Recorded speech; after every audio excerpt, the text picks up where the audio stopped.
salut les turfeuses, salut les turfeurs, bienvenue pour un nouveau pronostic de Benoît Requin. Merci pour vos likes, pour vos commentaires, n'hésitez pas à vous abonner pour recevoir tous mes pronostics tous les jours et n'hésitez pas à rejoindre ma communauté pour avoir accès à tous les tickets pour la course du Quintet. Ok, place au pronostic du Quintet du mardi 19 janvier, direction Pau pour le prix Auguste de Castelbajac. Steeplechase, 4000 mètres, 16 partants, réunion 1, course 2, indice de confiance 2 sur 5. Ce quintet est ouvert, c'est du steeplechase, il y a des risques de chute et tout ça sur l'hippodrome de Pau. Et bien souvent, il y a de la grosse cote à Pau, attention. Les casseurs de tickets adorent cet hippodrome, à jouer avec modération, on va voir ça ensemble. Cette vidéo, je la tourne avant l'arrivée du quintet de ce lundi, je reviendrai dessus demain. Petit retour sur le quintet du dimanche 17 janvier. C'est le 9 qui a joué les troubles fêtes, même ferrée, elle a terminé comme une balle. Pour le niveau yo-yo total VIP, on va tenter de battre les records des autres mois. Au total, depuis le mois d'octobre, on a atteint 61 460 €. Et pour les autres pays qui n'ont pas accès au niveau yo-yo total VIP, dans quelques jours, il arrive mon site, il sera opérationnel et vous aurez les mêmes avantages que tout le monde. Je vous tiens au courant rapidement. Le niveau qui donne accès à tous mes tickets pour la course du Quintet, c'est le niveau Yo-Yo Total VIP par le bouton rejoindre. N'hésitez pas à rejoindre ma communauté et vous récupérez tous mes tickets dans l'onglet communauté. Ok, c'est parti, on commence le pronostic et on commence avec le numéro 1, Fogo de Chao. C'est le plus chargé de la course et il reste sur des sorties en demi-teinte. À ce poids, il va devoir sortir le grand jeu pour espérer terminer à l'arrivée. On écoute François Nicole. Fogo de Chao paraît bien le matin. Sa première sortie du meeting est correcte dans un lot de qualité. Il a coincé pour finir. À sa décharge, cette course venait un peu vite dans son programme. Il apprécie le tracé palois et les pistes bien souples. Porter 72 kg n'a rien d'évident, mais je n'ai pas le choix des engagements. Le numéro 2, Harlequin d'Allier. Il reste sur 3 échecs consécutifs, il apprécie cet hippodrome, mais on a quand même besoin qu'il nous rassure. On écoute Emmanuel Clayeux. Harlequin d'Allier est bien connu et a souvent bien couru à Pau. Ses 2 premières sorties du meeting ont été discrètes. J'espère le voir courir en amélioration mardi. Dans le cas contraire, il nous faudra réviser nos ambitions à la baisse. Le matin, il est fidèle à lui-même, c'est un cheval assez peu démonstratif au travail. Le numéro 3, Fret d'Estruval, il a la pêche. Ses 4 dernières courses, il n'est pas descendu du podium et une fois de plus, il va défendre chèrement ses chances. On écoute son entraîneur Patrice Quinton. Fret d'Estruval découvre un engagement intéressant ce mardi à Pau. Sa première sortie du meeting est bonne. Depuis, on a un peu attendu cette course. Le matin, tout va bien. L'état du terrain lui importe peu. Il est à drager et on fera le déplacement avec des ambitions justifiées. Le numéro 4, Enfant Roi. Lui aussi est en forme et il fait l'arrivée de toutes ses courses ces derniers temps. Il s'annonce redoutable. On écoute Madame Sophie Lich. Lich. Enfant Roi reste sur une très bonne sortie à Hauteuil, derrière un cheval de qualité. Ensuite, il a été non partant à 2 reprises en Angleterre, car le terrain n'était pas assez souple. Il serait probablement mieux sur une distance plus longue, mais à gagner sur un peu plus court à Pau l'hiver passé, il est capable de s'imposer. Le numéro 5, Queen's Cash. Elle est redoutable sur cet hippodrome. Elle a remporté sa dernière course sur une distance similaire. Tous les feux sont au vert. On écoute Gabriel Linders. Queen's Cash a bien gagné dernièrement sur cette piste paloise. Mardi, l'engagement est sur mesure ou presque. Sa préparation s'est bien déroulée et je la trouve bien placée au poids. Bref, elle a une vraie première chance. On annonce le retour de la pluie sur Pau, ce serait un atout supplémentaire. Le numéro 6, Fairplay Sivola. Elle donne toujours son maximum en compétition, elle a déjà fait ses preuves à ce niveau, elle fera encore de son mieux pour obtenir le meilleur classement. On écoute Emmanuel Clayeux. Fairplay Sivola a bien couru pour sa première sortie du meeting. Je l'avais engagé aussi dans le Grand Prix avec espoir d'ambitionner une place si le lot était creux. Ils sont beaucoup d'engagés. Je me rabats donc sur cette course où l'engagement est intéressant en la valeur qui est la sienne. Le numéro 7, Goudari. Il reste sur une chute dans cette même discipline, mais avait tout de même laissé une impression favorable ce jour-là, donc attention à lui. On écoute Alain Couetil.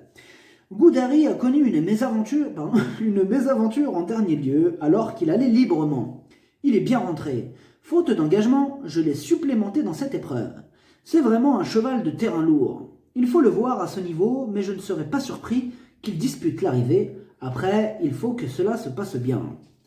Le numéro 8, Drop Flight. La régularité ne fait pas partie de ses principales qualités, et comme d'habitude avec ce possible trouble fait, ce sera tout ou rien. On écoute Arnaud Chaillet. Drop Flight était un peu fatigué lors de sa dernière prestation. On lui a laissé reprendre de la fraîcheur. Il a l'air bien. Après, il est sous le coup d'une pénalisation et il faut voir s'il reste compétitif. Peut-être qu'il ne sera pas plus mal ailleurs qu'à Hauteuil, aussi à condition qu'il y ait du terrain lourd. Le numéro 9, Cali Knight. Il n'a plus à faire ses preuves à ce niveau de compétition. Il a été préparé d'ailleurs spécialement pour ce meeting hivernal. Il a une belle carte à jouer. On écoute Michael Mekam. Cali Knight a été réservé pour ce meeting. Il a été très plaisant lors de sa rentrée. Cela date du mois de novembre car je n'ai pas pu le courir en décembre vu qu'il n'y avait pas de handicap sur le steeple en Berne. Il s'est montré très compétitif l'an dernier à cette même valeur dans cette catégorie. Je compte sur lui. Le numéro 10, Pinacloud Down. Ces deux dernières courses sont bonnes. Il passe en test à ce niveau, mais sur sa forme, il peut continuer sur sa bonne lancée. On écoute encore Michael Mekam. Pinacloud Down a rempli son contrat cet hiver à Pau jusque-là. On savait qu'il allait bien réussir sur le steeple et en terrain lourd. Maintenant, c'est un essai au niveau handicap. Il a déjà une certaine expérience et je pense qu'il est pris à une valeur où il peut se montrer compétitif, il peut tirer son épingle du jeu. Le numéro 11, la Baracas. Il a le défaut de ne pas toujours répéter ses bonnes sorties, mais il a déjà prouvé sa compétitivité dans des lots qui tenaient la route. S'il nous montre son vrai visage, il peut faire mal. On écoute Jacques Hortet. La Baracas est dans un bel état de forme à l'heure actuelle et trouvera un terrain à sa convenance.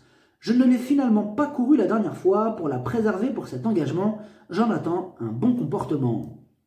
Le numéro 12, Foudre d'Enay. En pleine progression et plutôt régulière dans l'ensemble, avec maintenant 3 courses dans les jambes, elle semble encore plus compétitive, mieux vaut ne pas la sous-estimer. On écoute Monsieur Pelletier et Pelletier. Foudre d'Enay n'a pas trop de métier, mais je l'aime bien. Je pense que ce n'est pas un quintet si relevé ce mardi. Elle devrait bien courir, surtout qu'il a plu et qu'elle apprécie les terrains bien souples. Elle devrait prendre part à l'arrivée. Elle n'est peut-être pas aussi endurcie que certains, mais elle va bien se comporter. Le numéro 13, Dill Bay. Il reste sur une chute le jour de sa rentrée. Il y a quelques doutes qui planent sur son degré de préparation, et du coup, sans en faire une impossibilité, il y a d'autres chevaux qui nous apportent de plus solides garanties. On écoute Michael Serror. Dilbert reste sur une chute. Il n'a rien fait en steeple depuis 2 ans et n'a été baissé que de 2 kilos. J'aurais préféré le voir en seconde épreuve. La dernière fois, il n'a jamais été à son boulot et sera cette fois muni d'œillères australiennes pour l'aider dans sa tâche. Le numéro 14, Espoir du Grillon. Il reste sur une bonne sortie, mais au niveau réclamé. Il monte de catégorie, et à ce niveau, il n'aura pas le droit à l'erreur pour espérer accrocher une place. On écoute encore Monsieur Pelletier. Et Pelletier. Excusez-moi. Espoir du Grillon est bien à l'heure actuelle, mais aurait été mieux en seconde épreuve. Si cela ne va pas, il aura un réclamé le 27 janvier. Le numéro 15, No Risk for You. Il reste sur 2 échecs consécutifs et dans l'ensemble, il n'est pas régulier. On demande à voir. On écoute Michael Serror. No Risk for You n'a pas réussi à Cagnes-sur-Mer comme mes autres éléments. Je ne lui en tiens pas rigueur et je pense que cela devrait mieux se passer cette fois-ci. Ceci étant, avec la lisse à 0, on va se retrouver avec une piste neuve qui ne sera pas assez large pour tout le monde. Le numéro 16, Beryl Bay. Il est plutôt régulier dans l'ensemble, mais il monte de catégorie.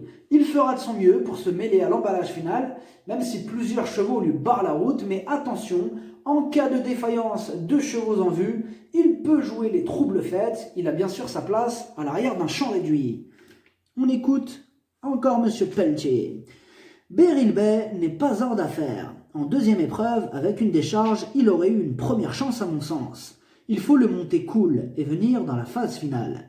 Ce n'est pas simple en première épreuve, mais j'espère qu'il pourra prendre une place.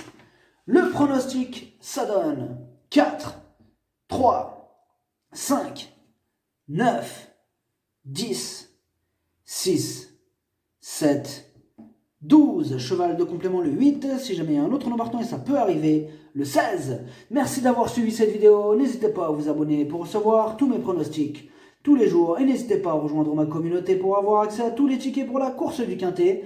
À jouer avec modération. Bonne chance. Chopez-le moi. Ciao.